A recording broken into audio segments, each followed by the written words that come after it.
დინარაძე თქვა რომ ბანკოკიდანო აფინანსებდაო წინა ადმინისტრაციაო ამერიკის შეერთებული შტატების. მე მაგის არ მჯერა.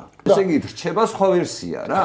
რომ ეს ფული 400 ადგილზე იყო და ბიძინამიცა. კი, ადგილზე იყო. დღესაც გვარამია იძახის რომ კარჩო რა პრობლემაო ამაზეო საერთოდ რატომ ისოთო საერთ კითხვებსო. დინარაძემ რაღაცა თქვა, რომელიც გაახმოვანე და კიდე გაახმოვანება გავრცელება და იქვე თქვი, აი ხა რატო არ გავრცელეთ? თქვენ რატო არ გამოხვიდეთ და არ თქვით რომ ეს სისულელეა დინარაძე? იმიტომ რომ დედაღამის სისულელეებს ლაპარაკობენ. მოდი ესე ვთქვათ რომ მე ალიანსში არ ვიყავი იმასთან საარჩევნოდ გვარამიასთან. ხო და არ ვიყავი გვარამიასთან, ხო? ამიტომ შეიძლება მე შეკითხვა მქონდეს, მაგრამ არ მაქვს ინფორმაცია ფულის აღმოშობის შესახებ და რამდენი იყო. იმიტომ რომ არ ვიყავი იმ ჯგუფის წევრი მაშინ როცა ეს ფული მოდიოდა.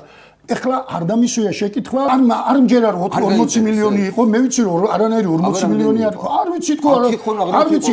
რომ იცოდე რომ გვარამიას ნაღდად აფინანსებს ბიძინა ივანიშვილი. მაშინ რა დავასრულებ მეთქი გითხარი მივიდოდი მაგამდეც რა. ბიძინა ივანიშვილი ესე პირდაპირ აფინანსებს თუ არ აფინანსებს. ხო და ყველაფერი მე ეფუძნება საბოლოო ჯამში მივდივართ შედეგამდე რა. და ამიტომ მე მიშა სააკაშვილმა ეს წამოიძახა, ეს ჩემთვის დიდი არგუმენტი არ არის ერთი მარტივი მიზეზის გამო. იმიტომ რომ ამ ქვეყანაში სამწუხაროდ ყველაფრის წამოძახება ხდება მაშინ, როდესაც გაწყობს. იმიტომ რომ მიხეილ სააკაშვილი როცა აწყობდა წამოიძახა, მე არ იძახდა, როცა შემოდიოდა ხო ქონდა შეკითხვები. ოღონდ არ წამოიძახა, მე რაღაცა კონფლიქტი მოხდა, ისევ წამოიძახა. ანუ მიშა სააკაშვილზე ხო ეს წარმოდგენა რო გაქვთ ალიანსში, მაგალითად მიშა სააკაშვილმა ხო ანუ იცოდეს ამის შესახებ. კი, მან იცის ამის შესახებ, ხო? კი. და ამიტომ დავწერეთ ის რომ ხო ერთად იყავით წინა არჩევნებზე მიხეილ სააკაშვილთან ერთად.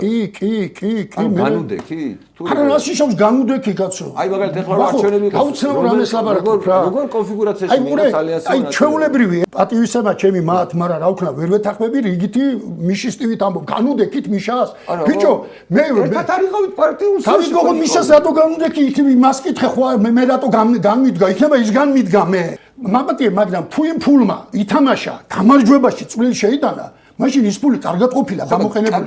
თუ ცუდი მაგაში მდგომარეობს. და მე ვთვლი რომ კარგად ითამაშა კაცო, არ ვიცი ეს ფული რა. დღევანდელი შედეგით ხო ქართული ოცნებას 100% არ მიუღია, 54% მიიღო. 60 მიიღებდა ეს ფული რო არ ყოფილიყო. მოდი ესე უტრირებას ვაკეთებ. ანუ კიდე ერთხელ ვამბობ, მე ვაფასებ მოქმედებას. 60 რომ მიიღო და 40% პარლამენტში ყოფილიყო ოპოზიციიდან არ ჯობდა? არა, არ ჯობდა. რატო? არა, არ ჯობდა თუ 60% გაყალბებით იქნებოდა და ქართული ნების ხალხის ეხლა 100%-ია, პაისა, კაკო, 100%-ია.